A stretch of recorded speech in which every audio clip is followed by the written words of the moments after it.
ষড়যন্ত্র করছেন বাংলাদেশের স্বাধীনতা সার্বভৌমত্বকে নিয়ে আমাদের বাংলাদেশের বীর সন্তানগুলোকে হত্যা করার পরিকল্পনা করেছেন। আল্লাহর কসম করে বলি, এই বাংলাদেশের তাওহীদি জনতা আরেকবার যদি রাস্তায় নামে তাহলে তোমরা পালাবার জন্য ইঁদুরের গর্ত খুঁজে পাবে না। কথা বলেন ঠিক কিনা? সম্মানিত ভাইরা আমার, সম্মানিত বাবাজিরা আমার, ওরা মনে করেছে আমাদের বিপ্লবী সন্তানগুলো মহায় মরে গেছে। না, আমাদের ছাত্র জনতা যে ঘোষণা দিয়েছে, ওই ফ্যাসিস্ট যারা নব্য ফ্যাসিস্ট হিসেবে আগমন ঘটছে বাংলাদেশে, যারা বাংলাদেশের স্বাধীনতা সার্বভৌমত্বকে আবার ওই তাদের কাছে বিক্রি করে দিতে চায়, দাদা বাবুদের কাছে, তাদের ষড়যন্ত্রকে রুখে দিতে হবে। কথা বলেন ঠিক কিনা? ঠিক কিনা মুসলমান? সেজন্য আরেকবার যদি বাংলাদেশের ডাক আসে, আমাদের বিপ্লবী সন্তানগুলো যদি আরেকবার আমাদেরকে ডাক দেয়, আমরা আবার কাপড়ের কাপড় পরে বাংলাদেশের স্বাধীনতার সার্বভৌমত্বকে রক্ষা করার জন্য আবার আমরা মাঠে নেমে যাব। কথা বলেন ঠিক কিনা? আমরা কে কে রাজি আছি দু হাত তুলে দেখাই মুসলমান। নারায়ে তাকবীর, নারায়ে তাকবীর।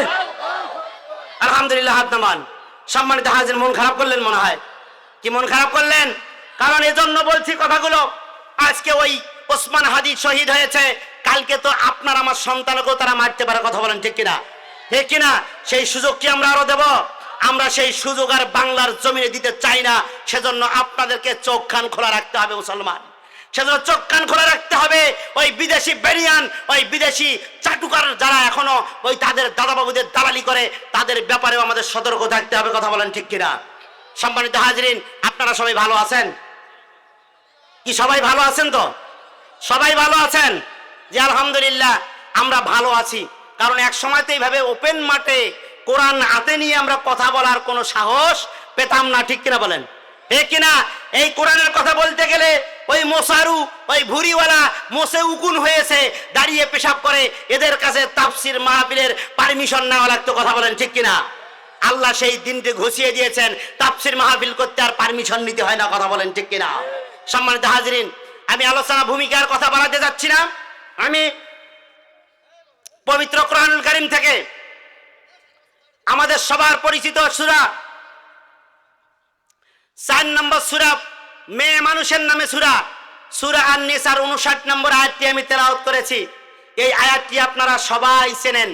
আল্লাহ রাব্বুল আলামিন এখানে ঘোষণা দিয়েছেন, আল্লাহ রাব্বুল আলামিন ঘোষণা দিয়েছেন, ইয়া আইয়ুহাল্লাযীনা আমানু আতিউল্লাহা আতিউর রাসূল। আল্লাহ রাব্বুল আলামিন ঘোষণা দিয়েছেন, ও ঈমানদারগণ, তোমরা আনুগত্য করো, আল্লাহ এবং আল্লাহর রাসূলের আনুগত্য করো। ওয়া উলিল আমরি মিনকুম, এরপর আরেকজন ব্যক্তির আনুগত্য করো, সেই ব্যক্তিটা হলো যারা আল্লাহ এবং আল্লাহর রাসূলের আনুগত্য করে। কথা বলেন ঠিক কিনা? এখানে উলিল আমর বলা হয়েছে। উলিল আমর মানে হলো দায়িত্বশীল ব্যক্তি, নেতা ব্যক্তি, যারা আমাদেরকে পরিচালিত করবে, এমন শাসক গোষ্ঠী, দায়িত্বশীল ব্যক্তি, আমাদের উপরে নেতা যারা, তাদেরকে উলিল আমর বলা হয়। সম্মানিত হাজিরিন, আল্লাহ রাব্বুল আলামিন 3 জনের আনুগত্য করার কথা বলেছেন। 1 নম্বরে হলো আল্লাহ। 1 নম্বর কে? 1 নম্বরে হলো আল্লাহ। 2 নম্বরে রাসূলুল্লাহ সাল্লাল্লাহু আলাইহি সাল্লাম। আল্লাহ এবং আল্লাহর রাসূলের আনুগত্যের অর্থ হলো আল্লাহ রাব্বুল আলামিন পবিত্র কোরআনুল কারীমে যে বিধানগুলো দিয়েছেন, আল্লাহ নবী সাল্লাল্লাহু আলাইহি সাল্লাম যে আদর্শ, যে সুন্নাহ রেখে গিয়েছেন, সেগুলোকে মেনে চলা, সেগুলো জীবনে আমল করা, সেগুলো জীবনে মেনে নেওয়া, বাস্তব জীবনে আমল করার নাম হলো আল্লাহ এবং আল্লাহর রাসূলের আনুগত্য করা। এরপর হলো 2 নম্বরে তিনি বলেছেন ওয়া উলিল আমরি মিনকুম। 2 নম্বরে যার আনুগত্যের কথা আল্লাহ রাব্বুল আলামিন বলেছেন, তিনি হলো তোমাদের এমন নেতা, যে নেতা আল্লাহ এবং আল্লাহর রাসূলের আনুগত্য করে। বলেন সুবহানাল্লাহ, জোরে বলেন সুবহানাল্লাহ।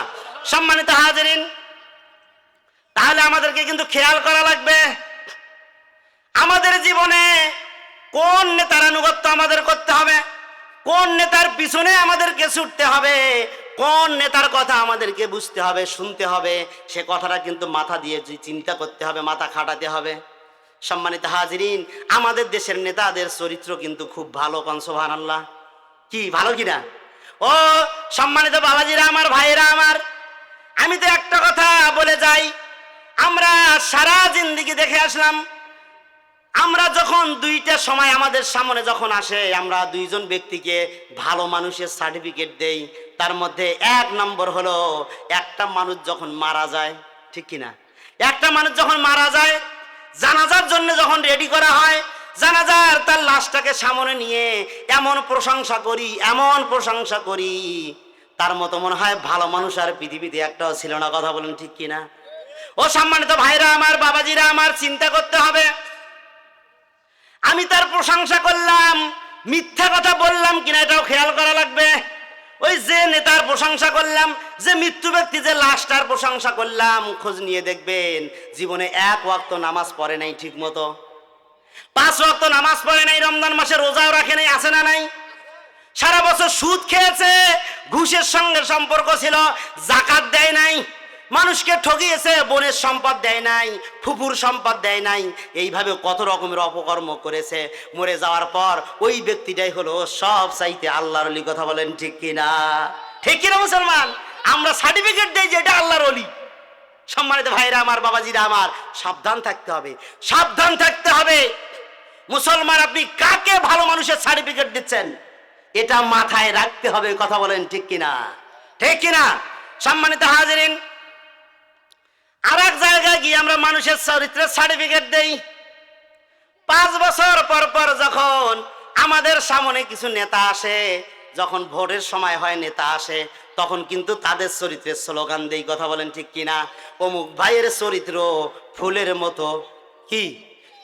অমুক ভাইয়ের চরিত্র নামাজ পড়ে না 1 ওয়াক্ত, গাঞ্জা খায় 6 ওয়াক্ত, কোন সুবহানাল্লাহ, আছে না নাই? সম্মানিত হাজিরিন, 5 বছর পর পর যখন ইলেকশন আসে, নির্বাচন আসে, এমন কিছু নেতার পিছনে আমরা স্লোগান দেই। ওই নেতা আউযুবিল্লাহ ঠিক মতো পড়তে পারে না, ওই দাঁড়িয়ে পেশাব করে, মানুষকে একটা সালাম দিতে পারে না ঠিক মতো, সূরা ফাতিহা ঠিক মতো পড়তে পারে না। নামাজে যখন জানাজার নামাজে দাঁড়ায়, অনেক নেতা দেখেছি বাম হাতের উপর ডান হাত দিয়ে ডান হাতের উপর বাম হাত দেয়। কথা বলেন ঠিক কিনা? সম্মানিত হাজিরিন, সেজন্য চিন্তা করতে হবে কোন নেতা আপনার সামনে আসলো আর কোন নেতার চরিত্রের সার্টিফিকেট আপনি দিলেন। যদি মিথ্যা কথা হয়ে থাকে, কিয়ামতের দিন আল্লাহর কসম করে বলি, আল্লাহর কাঠগড়ায় দাঁড়াতে হবে। একজন লুচ্চা, একজন দুর্নীতিবাজ, একজন চাঁদাবাজের চরিত্রের সার্টিফিকেট তুমি কেমনে দিলে সেটা আল্লাহর কাছে জবাবদিহি করতে হবে। কথা বলেন ঠিক কিনা? সম্মানিত হাজিরিন, মুসলমানিত্ব অত সহজ না। হ্যাঁ, মুসলমানিত্ব অত সহজ না। যে নেতা গানের প্যান্ডেলের প্রধান অতিথি হয় না, মেয়েরা অর্ধরঙ্গ মেয়েরা নাচ গান করে, সেই গানের প্যান্ডেলের প্রধান অতিথি হয়, আবার ওয়াজের মাহফিলের প্রধান অতিথি হয়। ওর চরিত্র ভালো না? কথা কন না, ওর চরিত্র ভালো না? ওর মতো আল্লাহর ওলি আছে দুনিয়ায়? কথা কন না, আল্লাহর ওলি আছে?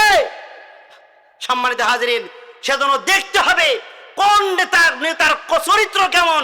নেতা যদি গানের প্যান্ডেলেও থাকে, নেতা যদি হাউজি খেলার মধ্যে থাকে, নেতা যদি গাঞ্জার আসরে থাকে, নেতা যদি জুয়ার আসরে থাকে, ওয়াজের মাহফিলেও থাকে, বুঝতে হবে এটা একেবারে খাঁটি, পিওর, 100% খাঁটি মুনাফিক সর্দার আব্দুল্লাহ ইবনে উবাই ইবনে সুলুলের খালাতো ভাই, জ্যাঠাতো ভাই, নানাতো ভাই। কথা বলেন ঠিক কিনা?